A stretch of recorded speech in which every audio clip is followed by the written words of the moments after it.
Hi, this is Sunil Hali. I'm today at the Consulate General of India in New York, and we are today from the Indian Eye Media and Entertainment Group based out of USA. Today we are with the Honorable Ambassador Binaya Pradhan ji, who has done extraordinary work here in New York especially. But before here, he was the High Commissioner of India to the Republic of Tanzania, and he was also the permanent representative to the United African Council. And what a job he did. He was responsible for elevating the India's relationship with the region. It became a strategic relationship. And he was the first person to take an IIT of India, especially the Madras IIT, and launched it in Africa. Of course, he has continued the same mission in this part of the world, which we'll talk about as we speak to the Ambassador. Honorable Ambassador, welcome to the show.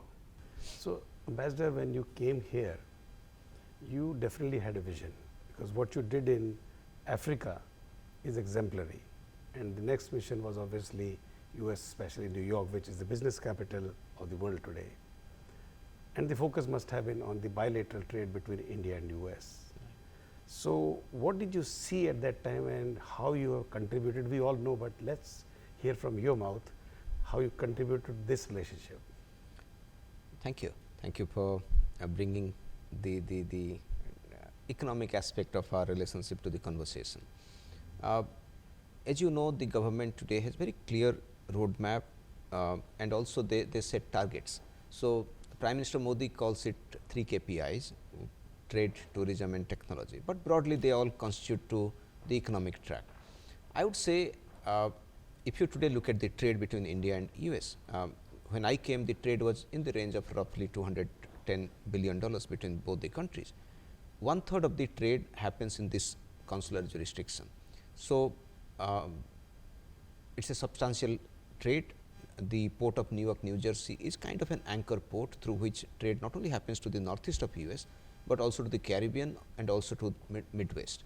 So, this region is a big factor in India-USA trade.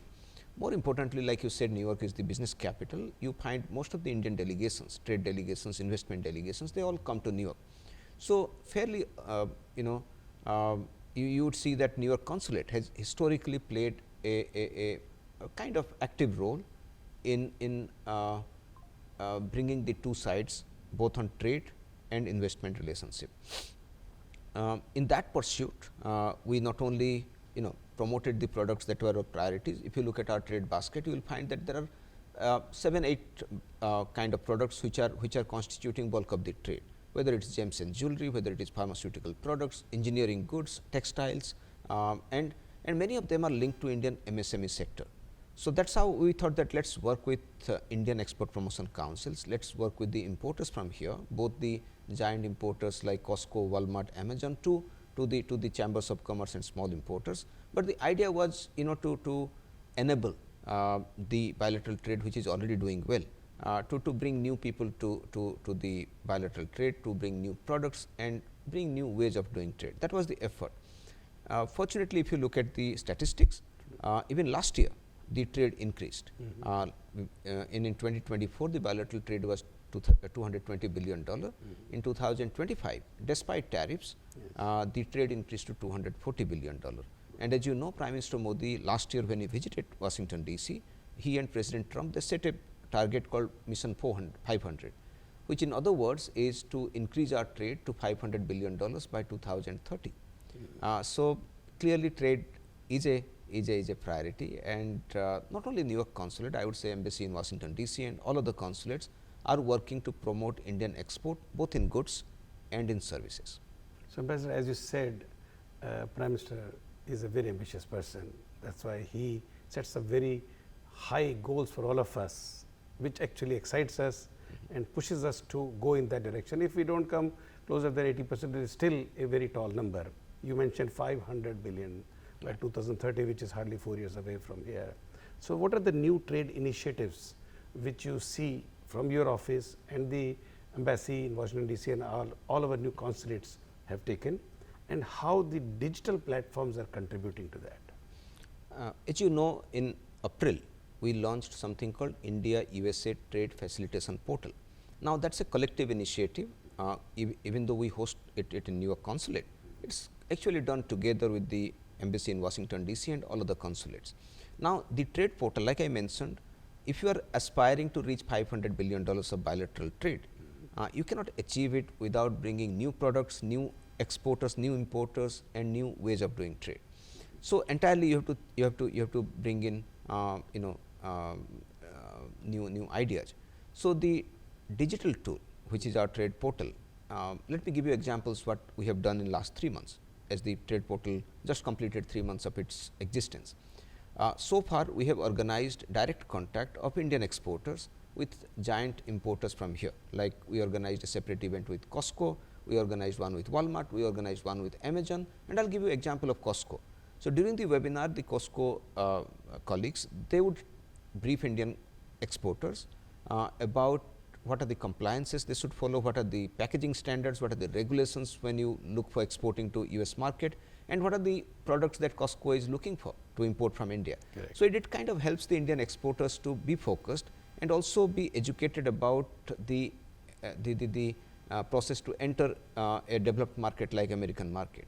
So, that is one thing we did through the digital portal. We also organized digital exhibition. For example, we did one with Apparel Export Promotion Council of India, and if you look at the video, you will feel as if the exporters from India and the importers from the United States are having a real life exhibition experience. Other than touching the garment, the fabric, the importers from here actually got a real time feeling of seeing Indian textile, the fabric design, the specifications, interacted with them virtually. It was as good as having a real exhibition. Now, as you can imagine, not everybody from India, from MSME sector can come here to participate in exhibitions. So, this digital exhibition provided them a kind of 100% substitute of a real exhibition. Now, these are the tools that are provided. It is also AI enabled, which is helping the exporters from India and importers from here to find the real match going through HS code and the product categories. So, this is one initiative, but if you look at what across the board we are doing, you would find that the consulate in Seattle is working hard to introduce mangoes and pomegranates in the Costco basket. You will find in Atlanta, they organized an event through the trade portal with Lockheed Martin for Indian engineering good exporters.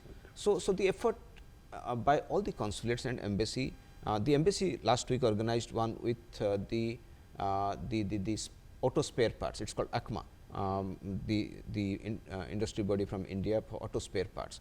So, all the consulates and embassy, they are working together to use the trade portal to bring Indian exporters, especially from MSME sector, in direct touch with the American importers. So, Ambassador, as you see, we all came 30, 40, 50 years ago, and now the second and third generation has become very, very important, very relevant, especially the way the technology is moving and they are the drivers, being at the top of the multiple organizations in the country.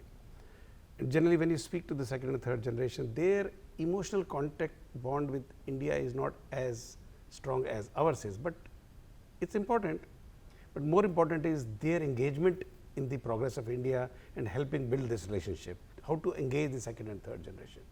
This is a very interesting aspect you brought in, Hali Sahab.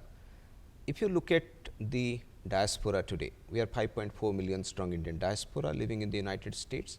Out of that, I am told the number of second, third generation young Indian Americans, their number would be more than 1 million. So, it is a substantive number. They are born here, they are brought up here, they are proud Americans, but they are also proud Indian origin people, and they have that cultural heritage. Now, in my 2.5 years, I have seen during cultural programs, during business events, during visits to religious places, I find that our second, third generation diaspora members are very well connected to India, in the sense of they understand Indian culture, they speak the language of their parents. They may struggle in writing, but they speak the language perfectly well. They take pride in the fact that they are of Indian origin. But I agree with your larger point that they should be connected with India in a more organic way, and I personally believe that today, while US remains the #1 economy, but India is growing, it's the fastest growing economy, and our second, third generation diaspora members should leverage the opportunity. They have on both sides. They are uniquely privileged that they are American citizens, but they are of Indian origin, and Government of India provides them OCI, let us say. Now, OCI allows them to work in India, to do internship in India, to to innovate, to create a company in India. So, they are as good as Indian citizens as far as economic activities are concerned or cultural activities are concerned or doing entrepreneurship is concerned. Many young Indian Americans are doing that.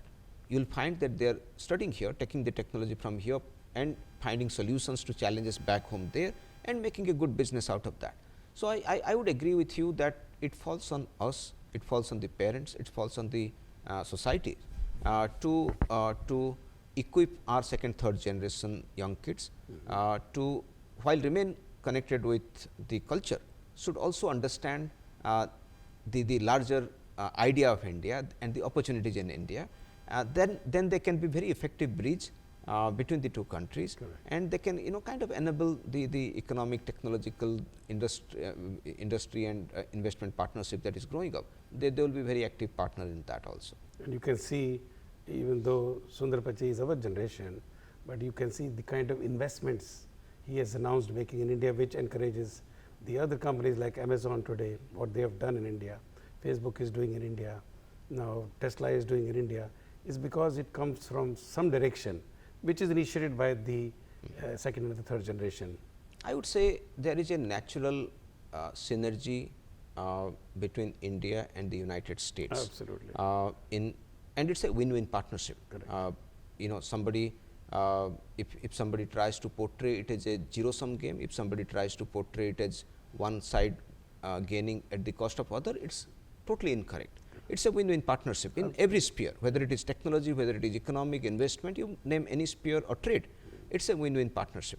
Now, the good thing is that the Indian diaspora today is in leadership position in all sectors of economy, academics and other areas, and they are harnessing this win-win partnership, the opportunity is there, and they are finding that when they invest in India, it's benefiting their company, it's benefiting India, it's benefiting United States. So, it's a win-win proposition, as I say. Absolutely. And being Indian origin, it's a natural strength for them to understand the opportunities back home, and they get easy acceptance in India. Don't forget that when an Indian origin business person goes from here to India, he actually is welcomed with a red carpet, because that's the cultural, emotional bondage we have. Right. Now, there is an interesting observation from me. I have been involved with the consulate for last 6 terms, and I have seen every consul general one by one, how they have contributed to this relationship. But your term is very extraordinary. How you have changed the consulate to an institution, and how you have changed the process through an institutionalization of them. Like you see the e-OCI, e-passport. It used to be a nightmare to get a passport at one time. Today, it's become so systematic, so easy. How did you achieve all this? And tell us more about it. I would say this is, thank you for complimenting me, which I don't deserve. It's actually the 2 examples you gave. Look at e-OCI. This is an initiative of Government of India across the board, and the effort has been continuously to provide ease of availing Indian services, consular services, and ease of travel to India. Now, we keep coming across the challenges OCI card holders would face, that at the age of 20 they have to change the OCI card. Then every time their name is changed or their photograph is changed, then they have to update that, and while it was again a smooth process of uploading digitally, but nonetheless it involved a process. Now, the e-OCI, and many a times you are traveling to Europe or you are in Dubai and you suddenly require to go to India, but you are not carrying your OCI card. Now, you are stuck. You either have to come back to take your OCI, or you have to apply for an Indian visa from a third country. Now, e-OCI is like a digital OCI card. So, once you have it in your mobile, you do not require to carry any document. So, anytime you want to go to India, even in 2 hours notice, you can fly to India, and that e-OCI is your permanent visa. Right. Now, I would say India has excelled in using digital technology at a macro level and at a micro level. This is one example of that, but this also reflects on the mindset of government to provide Indian consular services and to make it as the gold standard. I take pride with the fact that what Government of India does in providing consular services is probably the best in the world. Last year, 95% of the American friends, including Indian origin people having an American passport without a OCI card, they travel to India on an e-visa. Right. Now, as you know, e-visa takes not more than 48 hours. Correct. In fact, 95% of that 95% people who traveled on e-visa, they got their e-visa within 24 hours. Correct. So, imagine that people applying for e-visa, uploading all documents online, paying online, not going to our outsourced agency or to the consulate and getting a visa and traveling to India within 48 hours of their application. So, that is the ease of kind of travel and services we are providing. Recently, government introduced another measure, and through you I would like to convey that to your viewers. We introduced something which is equivalent to your global entry program. So, that is expedited immigration process. So, once you register yourself, you land in Indian airport, and you are not interacting with any human being there. You are going to a digital entry, and you within 60 seconds you are doing your immigration, and it's free of cost. There is no fees for that. So, I would say that our effort is to harness digital technology and to link it to ease of availing services. Yeah, that has made a huge difference, and India being actually the frontline country, especially in the digital area which you just mentioned, is amazing for all of us. Ambassador, it's my selfish interest to mention this to our listeners and viewers and readers.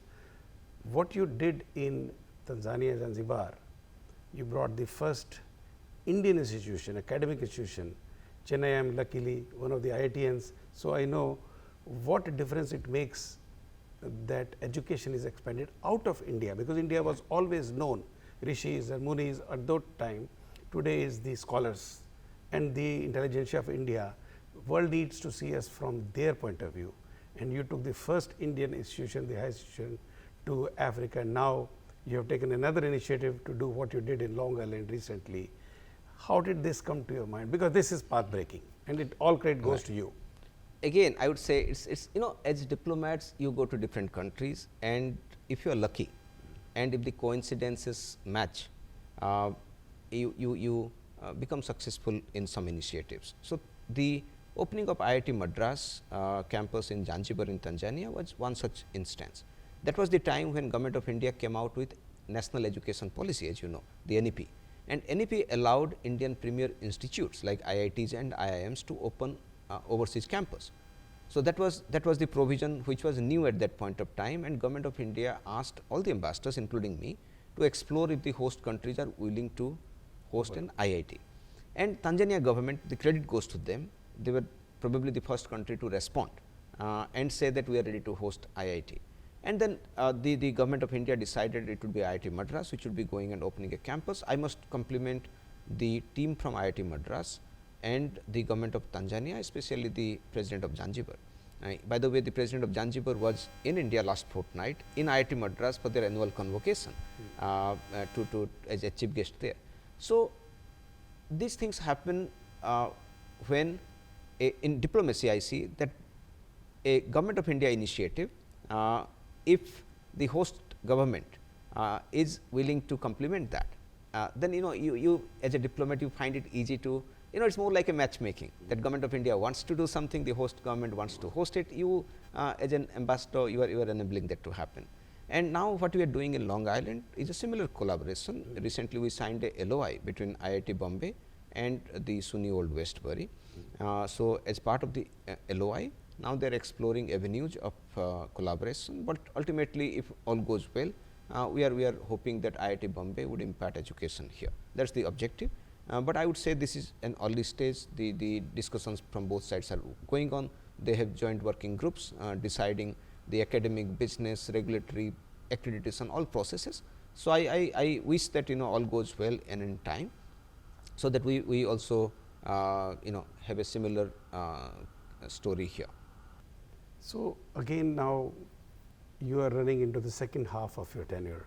As we would love it, you should stay here forever, but that is always a selfish interest, because we develop a bond with the Consul General especially. Some of you have been very, very, very kind to us.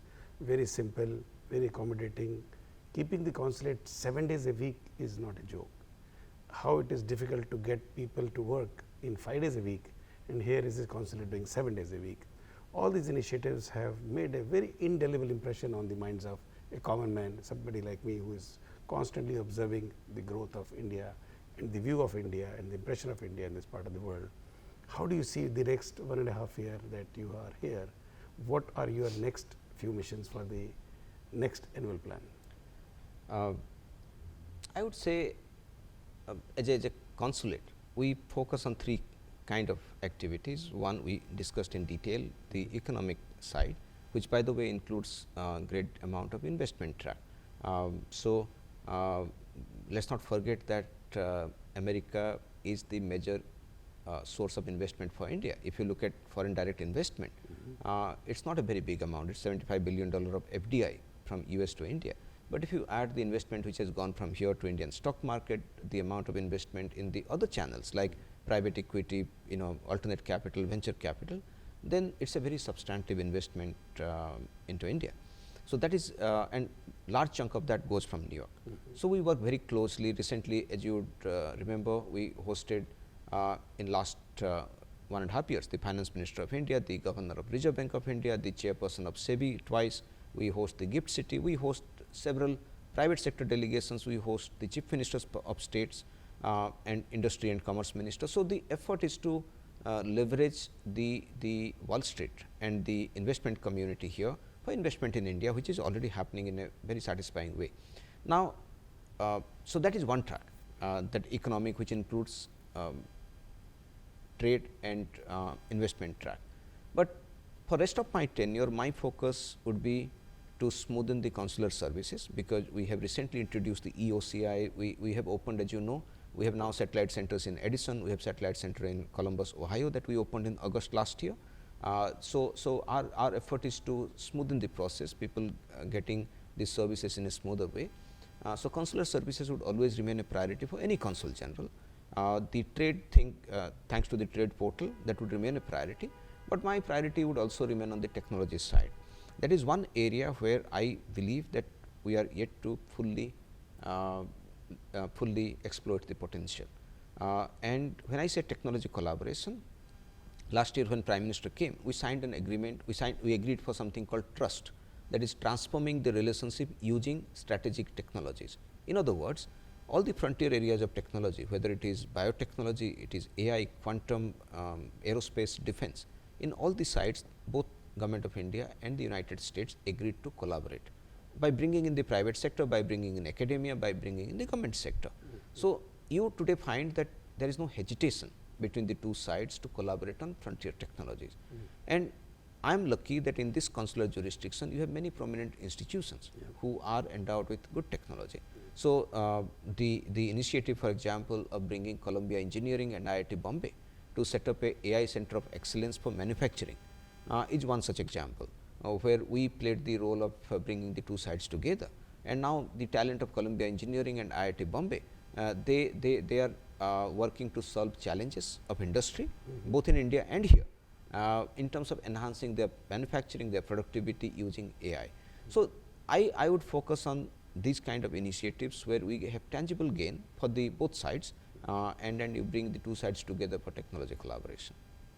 That's a great mission, and again a tall order.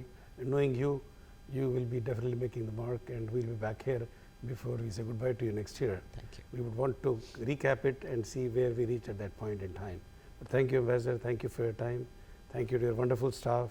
They're absolutely amazing how they coordinate and cooperate with us and keeping the doors open for all of us. Appreciate your time. Thank you. Thank you so much Ambassador. for coming. So you heard straight from the mouth of the Ambassador, our Honorable Ambassador Binaya Pradhan ji. He's such a modest person.